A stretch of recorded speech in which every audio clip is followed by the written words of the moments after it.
నమస్తే. ఆంధ్రప్రదేశ్లో మెడికల్ కాలేజీల ప్రైవేటీకరణ అంశం ప్రభుత్వం తలకి చుట్టుకుంటుంది. దానికి తోడు తాజాగా ఇప్పుడు లిక్కర్ ఒకటి. ఆంధ్రప్రదేశ్లో జరుగుతున్న లిక్కర్ స్కామ్ మీద అటు కేంద్ర ప్రభుత్వం కూడా దృష్టి సారించింది. ఏదో ఒక ప్రభుత్వం గడిచిన 15 ఏళ్ళుగా చూస్తుంటే లిక్కర్ స్కామ్లో ఇరుక్కుంటూనే ఉంటుంది. దాని మీద కేసులు, మళ్ళీ వీళ్ళు రాగానే వాళ్ళ మీద కేసులు.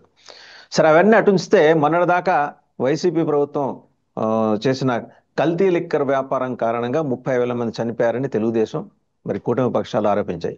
ఇప్పుడు ఏకంగా ఫ్యాక్టరీయే పెట్టేశారు మరి అన్నమయ్య జిల్లాలో. దాని బ్రాంచెస్ కూడా ఒక్కటొక్కటి అనర్త్ అవుతూ వస్తున్నాయి. ప్రైవేట్ మెడికల్ కాలేజీలతో పాటు శాసనసభలో జరిగిన వ్యవహారాలు, దాంతోపాటు లిక్కర్, ఈ అంశాలన్నింటికీ సంబంధించి సిపిఎం కేంద్ర కమిటీ పూర్వ సభ్యులు అలాగే మాజీ శాసనసభ్యులు కూడా అయిన గఫూర్ గారు విశ్లేషించడానికి సమగ్రంగా మనతో ఉన్నారు. నమస్తే గఫూర్జీ. నమస్తే నమస్తే అండి. సార్, ముందుగా మెడికల్ కాలేజీల వ్యవహారం చూద్దాం సార్. జనరల్గా మనకి తెలుగులో ఒక సామెత ఉంది, గోడకు కొట్టిన సున్నం వెనక్కి రాదని. అలా కేంద్ర ప్రభుత్వానికి మనం జాగ్రత్తగా బంగారు పడెంలో 700 మెడికల్ సీట్లు అప్పచెప్పేశాం. ఇక మళ్ళీ వెనక్కి వస్తాయంటారా సార్ అవి? రావండి. ఉమ్. ఇప్పుడు వాసుదేవన్ గారు, ఇది చాలా ఇంపార్టెంట్ అయినటువంటి సబ్జెక్ట్ అండి. నేను మిమ్మల్ని అభినందిస్తున్నాను. ఎందుకంటే ప్రజా ప్రాముఖ్యత కలిగింది. ఇది వ్యక్తిగతంగా రాజకీయంగా ఆరోపణల కోసం నేను చెప్పడం లేదు. అవును. ఇప్పుడు మనం మెడికల్ ఎడ్యుకేషన్లో తీసుకుంటే కర్ణాటక, తమిళనాడుతో పోలిస్తే చాలా వెనుకబడి ఉన్నామండి. ఉమ్. సీట్ల రీత్యా తీసుకుంటే ఆంధ్రప్రదేశ్ తెలంగాణ కంటే వెనుకబడింది. ఇప్పుడు తమిళనాడు, ఆ, కర్ణాటకలో 12,500 సుమారుగా సీట్లు, ఒక ఐదు అటు ఇటు ఉండొచ్చు. 12,500 సీట్లు కర్ణాటకలో ఉన్నాయి, తమిళనాడులో ఉన్నాయి. తెలంగాణలో 5,200 సీట్లు ఉన్నాయి.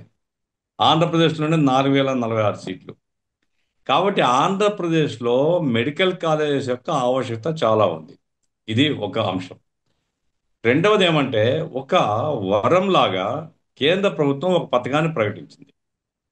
కేంద్ర ప్రభుత్వం దగ్గర, నాబార్డు దగ్గర డబ్బులు చాలా నిల్వ ఉన్నాయి. ఏ కారణం వల్ల కావచ్చు, కేంద్ర ప్రభుత్వం ఏం చెప్పిందంటే, రూరల్ ప్రాంతాల్లో, గ్రామీణ ప్రాంతాల్లో, అంటే ఈ సిటీస్ కాకుండా సెమీ అర్బన్ లేదా డెవలప్ అవుతున్న అర్బన్ ఏరియాస్లో కనుక మీరు పెడితే, గ్రామీణ అటెన్షన్తో కనుక కాలేజెస్ పెడితే 60% అన్ని రాష్ట్రాలకు, 90% స్పెషల్ కేటగిరీ స్టేట్స్కు మేము భరిస్తాము అని చెప్పారు.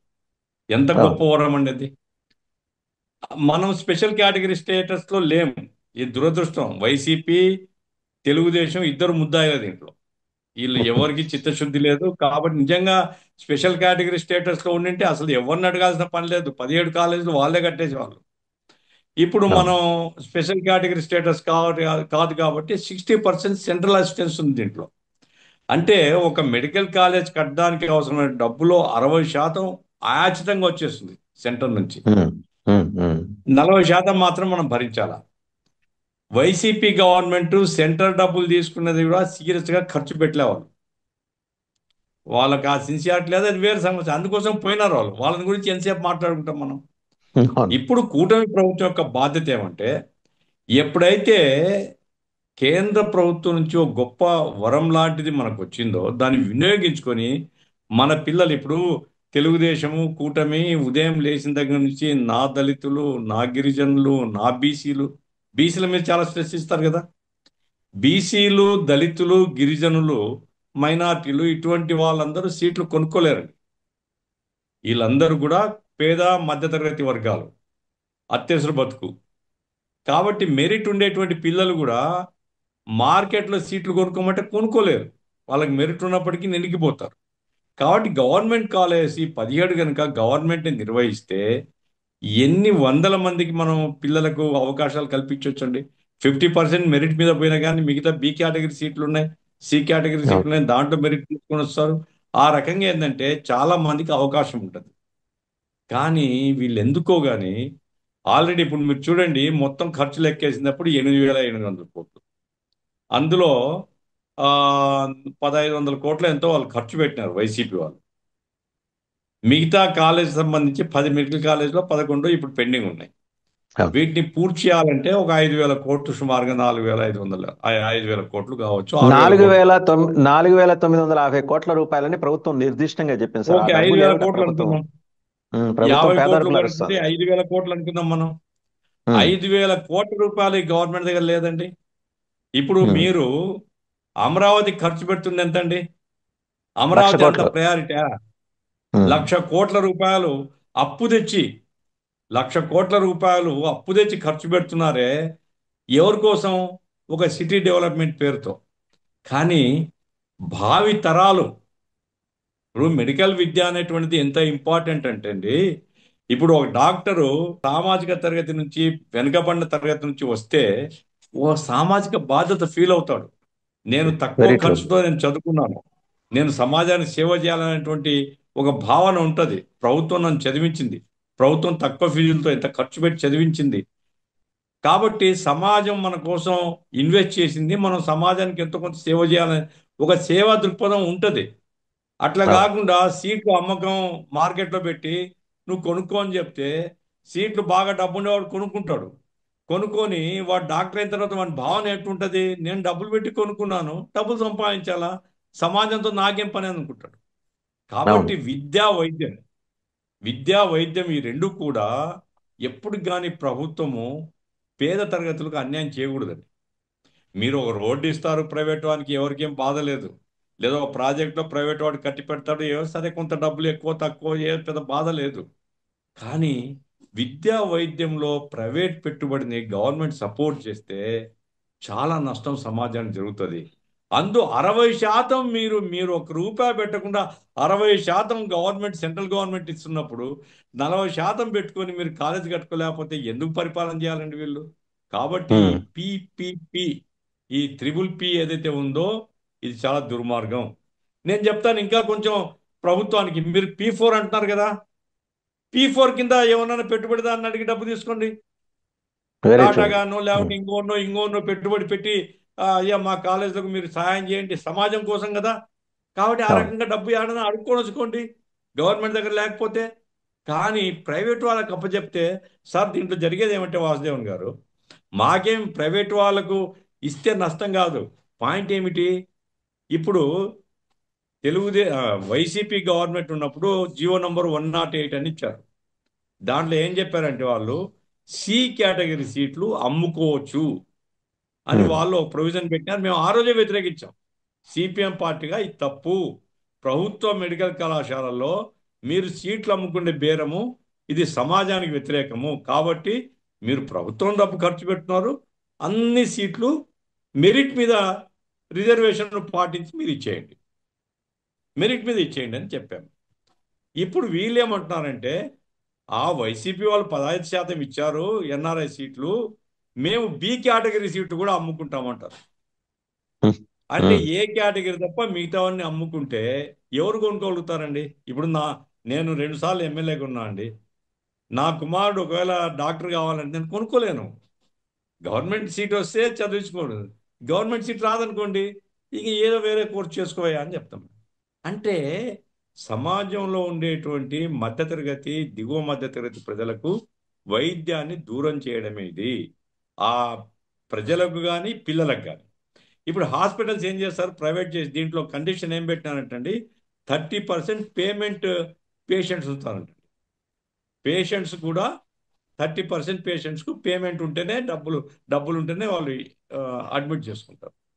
జనరల్ హాస్పిటల్స్ ఎంత ఎక్కువ పెరిగితే వైద్యం అనేది ప్రజలకు అందించాలా, ఉచితంగా బతికించడానికి ప్రయత్నం చేయాలా అనేది మొత్తం ప్రపంచవ్యాప్తంగా ఉంటే, ఇక్కడ చంద్రబాబు నాయుడు గారు వైద్యాన్ని అమ్ముకుంటాను, వైద్య సీట్లు అమ్ముకుంటాను, ప్రజలకు ఇచ్చేటువంటి మందులు కూడా అమ్ముకుంటాను నేను అనే పద్ధతిలో పోవడం మాత్రం చాలా దురదృష్టం ఉంది. ప్రజలు మాత్రం ఎవరు అంగీకరించలేదండి. త్రిబుల్ పి అనేటువంటిది మాత్రం సరే వాళ్ళకి మెజార్టీ ఉంది, మేము ఏది అనుకుంటే అది చేస్తామని చెప్పొచ్చు. కానీ ప్రజల్లో మాత్రం జనరల్ భావన ఎవరు అంగీకరించడం లేదండి. ఇది సమాజానికి వ్యతిరేకం. సరే. ఆఫ్టర్ ఆల్ ఇది సార్, మీరు ఒక ఒక 4,000 వాలిడ్ కోట్లు. పాయింట్ మీరు రైస్ చేశారు గఫూర్జీ. ఏంటంటే డబ్బులు లేవు కాబట్టి ప్రైవేట్ వాళ్ళకి ఇస్తున్నాం. మరి రాష్ట్ర ప్రభుత్వం దగ్గర కూడా డబ్బులు అంతంత మాత్రంగానే ఉన్నాయిగా, ఇన్ని నీడ్. మరి ఇప్పుడు ఈ రాష్ట్ర ప్రభుత్వం ఏం చేయాలి సార్? రాష్ట్ర ప్రభుత్వాన్ని ప్రైవేట్ వాళ్ళకి ఇచ్చేస్తారా అడుగుతున్నాను. ముఖ్యమంత్రి పదవి ప్రైవేట్ వాళ్ళకి ఇచ్చేస్తారా? అమ్ముకోండి మీరు. ఈ రకంగా ఉమ్. ఎక్కడికి పోతున్నాం మనం అని. మీరు 1,00,00,000 4,000 తగ్గించండి అమరావతిది. నేను ఏం కొంపలు మునిగిపోయేది ఏమన్నది. ఇప్పుడు ఉమ్. 100 అడుగులు 150 అడుగులు రోడ్డు వేస్తారు. అది ఇప్పుడు ఏం అవసరం ఏముంది? అక్కడ ఎవరు జనం లేరు, ఏం పాడలేరు. ఆ 90 అడుగులేయండి. ఆ డబ్బులు మిగిలితే మెడికల్ కాలేజ్ పెట్టండి. భవిష్యత్తుకు, రాష్ట్రం యొక్క భవిష్యత్తు, రాష్ట్రం యొక్క తరతరాల ప్రజలకు వైద్యాన్ని ఇచ్చేటువంటి ఒక వృత్తిని మీరు ప్రైవేటైజ్ చేయడం అంటే రాబోయే తరాలకు కూడా అన్యాయం చేస్తున్నారని మాత్రం నేను చెప్పదలుచుకున్నాను. చాలా దుర్మార్గం ఇది. చంద్రబాబు నాయుడు గారు ప్రైవేటీకరణ మీద మోజు ఉంది ఆయనకు. ఓకే, నువ్వు రోడ్లు ఇచ్చుకో, నాకేం అభ్యంతరం లేదు. నువ్వు ఏదైనా ప్రాజెక్టు కాల ప్రైవేట్ వాళ్ళతో కట్టుకొని వారికి డబ్బులు ఇస్తావు. ఇప్పుడు రాజశేఖర రెడ్డి కూడా యాన్యుటీ స్కీమ్ పెట్టినాడు. ఉమ్, రాజశేఖర రెడ్డి గారు ఎందుకంటే ఒక బ్రిడ్జ్ కోసం రాజశేఖర రెడ్డి పోతే యాన్యుటీ కింద పెడదాంలే అంట. అంటే యాదిని కింద పెడతారో నాకు సంబంధం లేదు సార్, బ్రిడ్జ్ కావాలని నేను చెప్పాను. యాన్యుటీ ఉమ్, అంటే ఏమంటే గవర్నమెంట్ డబ్బులు ఉండవు, ఎవడన్నా ఉమ్, పెట్టుబడిదారుడు వచ్చి పెట్టుబడి పెడతాడు. పెడితే దానికి ఇంట్రెస్ట్ 16%, అప్పుడు ఏదో 12 to 18 మధ్యలో ఏదో ఫిక్స్ చేసినారు. ఆ ఉమ్, ఇంట్రెస్ట్ కలిపి అతనికి సాలీనా ఒకసారి పే చేస్తుంటారు. ఓకే, చేయండి, ఉమ్, అభ్యంతరం లేదు. మీరు ఆ రకంగా అప్పు తీసుకుని రండి. లేదు, ఈ 4,000 కోట్ల రూపాయలు వరల్డ్ బ్యాంక్ దగ్గర పోండి. అరే నువ్వేమో ఉమ్, అడుక్కోవడానికి సింగపూర్ పోతావు, అడుక్కోవడానికి దోహాకు పోతావు, ఇంకో చోటికి పోతావు, 4,000 కోట్లు తీసుకొని రాలేవా? మా పిల్లల కోసం, వెనుకబడిన పిల్లల కోసం, వాళ్ళ భవిష్యత్తు కోసం, ఆంధ్ర ప్రజలకు ఉపయోగపడేటువంటిది. ఎంత దుర్మార్గం అండి, చాలా బాధ అనిపిస్తుంది, నిద్ర రాదు. ఇట్లా ఏం పథకాలు ఇవి? విద్యా వైద్యాన్ని ప్రజలకు దూరం చేసేటువంటి దుర్మార్గాన్ని మాత్రం ఎవరు చేసినా, ఇదేదో రాజకీయం కాదండి. రైట్. ఇంకొకటి సార్, అందరూ ఇప్పుడు చూస్తారు. నేషనల్ మెడికల్ కమిషన్ కి పూర్వం మనం మెడికల్ కౌన్సిల్ ఆఫ్ ఇండియా అని పిలిచేవాళ్ళం. దానికి 700 సీట్లు సరెండర్ చేస్తూ మనమే లెటర్ రాయటం అనేది, as to how are going to consider it sir? ఇప్పుడు ఏం చెప్పాలో అర్థం కాదు. ఎందుకంటే వాళ్ళు ఇంతకు ముందే సీట్లు పెంచుకోవడానికి పర్మిషన్ ఇచ్చినారు. ఓకే. మెడికల్ కాలేజ్లో మీరు స్టార్ట్ చేసుకోండి అని చెప్పారు. వీళ్ళకి అసలు శ్రద్ధ లేదండి. పాయింట్ ఏమిటిదంటే ఎంత బాధకరం. లోకేష్ రోజు పొద్దున్న లేచి నుంచి ఏదో ఒక ఆ, గొప్ప ఉపదేశాలు ఇస్తుంటాడు. ఆ చంద్రబాబు నాయుడు గారు ఇక జాతి కోసం నేను కారణ జన్ముని అనుకుంటాడు. ఇట్లాంటిదే చేయాల్సింది. మీరు నిజంగా 15 మాసాలు అయిపోయింది కదండి. వచ్చిన వెంటనే కనుక శ్రద్ధ తీసుకుంటే వాళ్ళు ఇచ్చినటువంటి సీట్లు మళ్ళీ సరెండర్ చేయడం అంటే ఎంత దుర్మార్గం అండి. 700 మంది డాక్టర్లను దూరం చేసుకోవడమే కదా. కాబట్టి కేంద్ర ప్రభుత్వం మీద ఒత్తిడి తెచ్చి, ఎందుకంటే వీళ్ళకు ఆ లైజాన్ ఉంది కదా, వీళ్ళ అవును. మీదనే ఆధారపడి కేంద్రం బతుకుతుంది. కాబట్టి అయ్యా కాదు, ఆ 700 సీట్లు మాకు ఇవ్వాలా. ఆ తర్వాత మాకు స్పెషల్ కేటగిరీ ఈక్వల్గా బెనిఫిట్స్ ఇస్తామన్నారు కదా. స్పెషల్ కేటగిరీ 90% మాకు ఇచ్చేవాళ్ళు కదా. కాబట్టి మిగతా డబ్బులు మాకు ఇవ్వండి, అప్పో సప్పో ఏదో పేరుతో తీసుకుని వచ్చి గవర్నమెంట్ మెడికల్ కాలేజ్ను వీలైన తొందరలో స్టార్ట్ చేస్తే నేను గవర్నమెంట్ని అభినందిస్తాను. అట్లా కాకుండా ఇదే పద్ధతిలో పోతే ఇంత చండాలమైన గవర్నమెంట్ ఇది పాలన అర్హమైంది కాదని చెప్తాను. సిపిఎం గా అంటే మీకు మీ పార్టీ స్టాండ్ ఏంటంటే మీ ఆందోళన పదం, ఎందుకంటే ఆల్రెడీ జగన్మోహన్ రెడ్డి గారు 1,00,00,000 సంతకాల సేకరణతోటి గవర్నర్ గారిని అప్రోచ్ కాబోతున్నారు వచ్చే నెలలో, అంటే దీని ఇంపార్టెన్స్ దృష్ట్యా. అలాగే ఒక విపక్ష నాయకుడు, అంటే వాళ్ళ దృష్టిలో పులివెందుల ఎమ్మెల్యే అనుకోండి, ఆయన నర్సీపట్నం మెడికల్ కాలేజీ పర్యటనకి వెళ్తే అడ్డంకులు సృష్టించటం, అలాగే అక్కడికి వచ్చే పని మధ్యలో ఫిషర్మెన్ కలవాలని వస్తే వాళ్ళకేమో ముళ్ళ కంచెలు వేయటం, స్టీల్ ప్లాంట్ వాళ్ళు వస్తుంటే బ్యారికేడ్లు పెట్టడం, ఇవన్నీ చూసాం. అండ్ మరో పక్క చూడండి, కురుపాంలో బాలికల పాఠశాలలో జాండీస్ తోటి 2 పసిపిల్లలు చనిపోయారు, 40 మంది కేజీహెచ్లో అడ్మిట్ అయ్యారు. ఇదొకటి. నిన్నటికి నిన్న గుంటూరు బీసీ హాస్టల్లో 56 మంది ఫుడ్ పాయిజన్ అయ్యి హాస్పిటల్ అడ్మిట్ అయ్యారు, 16 మంది గుంటూరు జనరల్ హాస్పిటల్. మరి మీ ప్రయారిటీలు ఏం చెప్తోంది ప్రభుత్వం? విద్య అంటోంది, వైద్యం అంటోంది, గిరిజన ఆ, దళితుల సంక్షేమం అంటోంది, మైనారిటీల బాగోగులు అంటోంది. As to where we are going sir? ఇప్పుడు వాసుదేవన్ గారు నిజంగా అయితే విద్యాశాఖ మంత్రి రిజైన్ చేయాలండి. Moral response. ఇప్పుడు చూడండి, పిల్లలు కాఫ్ సిరప్ తాగితే డాక్టర్స్ అరెస్ట్ చేసినారు. దేశంలో అక్కడక్కడ ఉమ్, చనిపోయినారు. చనిపోతే డాక్టర్స్ అరెస్ట్ చేసినారు. ఫ్యాక్టరీస్ మీద రైడ్ జరుగుతున్నాయి. ఇప్పుడు అక్కడ సస్పెండ్ చేసినారు. ఇవన్నీ జరుగుతున్నాయి కదా. బికాస్ అక్కడ చేయాల్సిన ఇన్స్పెక్షన్ చేయలేదు అనేది ఇప్పుడు బయటకు వస్తుంది. ఇప్పుడు మీరు హాస్టల్స్లో ఇక్కడ గుంటూరులో కానీ కురుపాంలో కానీ చనిపోయే లెవెల్లో పొల్యూషన్ ఉంది అంటే ఏం చేస్తున్నారండి? విద్యాశాఖ బాధ్యత లేదా? అధికారులకు బాధ్యత లేదా? ఆ విద్యాశాఖ మంత్రి, ఆయన విద్యాశాఖ తప్ప మిగతా అన్ని శాఖలు చూస్తాడు ఆయన. పరిశ్రమల గురించి మాట్లాడతాడు, పెట్టుబడిదారుల రాయితీల గురించి మాట్లాడతాడు, ఆ, హోంశాఖని గురించి మాట్లాడతాడు, పోలీస్ యొక్క డైరీ, రెడ్ డైరీ అని గురించి మాట్లాడతాడు. అరే విద్యాశాఖ, నువ్వు మారల్ రెస్పాన్సిబిలిటీ కాదా? నిజంగా నీకు ఆ పిల్లలు చనిపోతే నీ పిల్లలు, నేను కోరుకోను, నేను నీ పిల్లలకి ఏదో కావాలని కోరుకోను.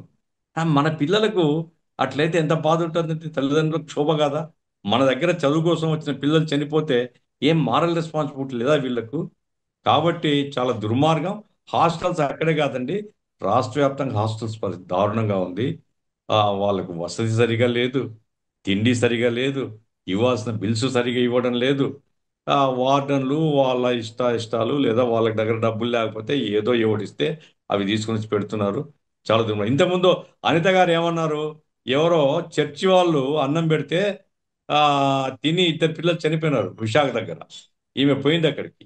ఆమె ఏం చెప్పింది, ఇక ముందు అట్లా ఎవరన్నా ఆ, వచ్చి గెస్ట్లు మేము భోజనాలు పెడతామంటే ఒప్పుకోము, మా పిల్లలకి మేమే అన్నం పెడతాము. మరి ఈరోజు అనిత తల ఎక్కడ పెట్టుకుంటుంది, ముఖం ఎక్కడ పెట్టుకుంటుంది ఆమె? అంటే వీళ్ళ తల్లిదండ్రులు పిల్లల్ని పుట్టించుకున్నది వీళ్ళ దుర్మార్గం వల్ల చనిపోవడానికే. చాలా అన్యాయం ఇది. కాబట్టి ఏ మంత్రి ఆ మంత్రి శాఖ దాన్ని కనుక సక్రమంగా నిర్వహించే పద్ధతి అది ఉంటే బాగుంటుంది. వీళ్ళు సూపర్ మంత్రులు ఉన్నారు, ఒకరిద్దరు ఇద్దరు ముగ్గురు ఉన్నారు సూపర్ మంత్రులు వీళ్ళు. మిగతా వాళ్ళంతా డమ్మీలు. కాబట్టి చాలా అన్యాయమైనటువంటి పరిస్థితి ఉంది రాష్ట్రంలో. ఇప్పుడు ఈ పీపీవీల పద్ధతి కానీ ఎవరు నన్ను మాట్లాడుతున్నారండి. ఇప్పుడు మేము సిపిఎం పార్టీగా మేము వీఆర్ వెరీ క్లియర్. మేము జగన్మోహన్ రెడ్డి 15% అమ్ముకుంటేనే వ్యతిరేకించాం. ఈయన వచ్చి సీట్లన్నీ ప్రైవేట్ వాళ్ళు అమ్ముకుంటాను మేము ఎట్లా అంగీకరిస్తాం? We are very clear. రేపు 16వ తేదీ, 16 ఎప్పుడో డేట్ నాకు 19 ఒక పెద్ద మీటింగ్ కూడా పెడుతున్నాం విజయవాడలో. సిపిఐ సిపిఎం మిగతా కలిసి వచ్చే వాళ్ళందరినీ. కాబట్టి ఈ విషయంలో ప్రభుత్వం యొక్క విధానాన్ని మేము మీరు ఎటువంటి డిప్యూటీ పరిస్థితుల్లో సీఎం పవన్ కళ్యాణ్ గారిని ఏమన్నా మాట్లాడే అవకాశం ఉంది? ఎందుకంటే ఆయన కూడా మానవీయ కోణంలో ఎక్కువ ఆలోచిస్తుంటారు. ఆయనకి జనరల్గా ఇలాంటి సంఘటనలు ఆయన హృదయాన్ని కదిలించేస్తుంటాయి. ఆ హ్యుమానిటేరియన్ గ్రౌండ్స్ లో ఎక్కువ ఆలోచించే వ్యక్తి, సున్నిత మనస్కుడు. వారితో ఏమైనా డిస్కస్ చేసే అవకాశం ఉందా మీరు? అంటే నేను చెప్పలేనండి, ఎందుకంటే పార్టీగా నిర్ణయం చేయాలి కదా. అదే పార్టీ, వ్యక్తులుగా మనం నేను ఏం అనేది పార్టీ, చెప్తాము? మీరంటే ఆ పార్టీ పార్టీ ఉద్దేశంగా మరి చెప్తారు. పార్టీ దృష్టికి నేను తీసుకొని పోతాను. ఒకటి. ఉమ్, ఉమ్, రెండవది ఏమంటే పవన్ కళ్యాణ్ నేను చాలా రెస్పెక్ట్ ఇచ్చేవాడిని ఆయనకు. ఎందుకంటే 19లో కలిసి ప్రయాణం చేసినాం మేము. 2019 ఎలక్షన్స్లో లెఫ్ట్ పవన్ కళ్యాణ్ గారు కలిసి పనిచేశాం. ఆ సందర్భంగా 3-4 సార్లు హైదరాబాద్లో కానీ విజయవాడలో కానీ ఆయనతో కలవడం జరిగింది. సున్నిత మనస్కుడు అనేది నేను అంగీకరిస్తాను, నేను 100% అంగీకరిస్తాను. ఆ తర్వాత ఆయన ఆ, ప్రజలకు something we have to do అనేటువంటి కమిట్మెంట్తో మాట్లాడేవాడు. మనం ఏదో రాజకీయాలంటే పదవుల కోసం కాదు, we have to do something for the poor అనేటువంటి. ఎందుకు కానీ ఈ మధ్య ఆ సున్నితత్వము, ఆ మానవత్వ భావనల స్థానంలో సనాతనవాదం ఆక్రమించింది ఆయన. ఉమ్, కాబట్టి ట్రాక్ తప్పిపోతున్నాడు ఆయన. ఇప్పుడు ఆయన ఆ లడ్డులో ఏదో జరిగిన దాని మీద చేసిన గీంకారాలు, ధూంకారాలు ఇట్లాంటప్పుడు చేయాలండి. ప్రజలు హర్షిస్తారు, ప్రజలు జేజేలు పలుకుతారు ఆయనకు. ఇట్లాంటి కదా ఉమ్, మనం చేయాల్సింది. ఉమ్. కాబట్టి అది ఎందుకో కానీ కొంచెం దారి తప్పుతున్నాడు అనిపిస్తుంది. ఇప్పుడు ఆయనతో మాట్లాడే విషయం నేనైతే చెప్పలేను, మా పార్టీ దృష్టికి తీసుకుంటాను.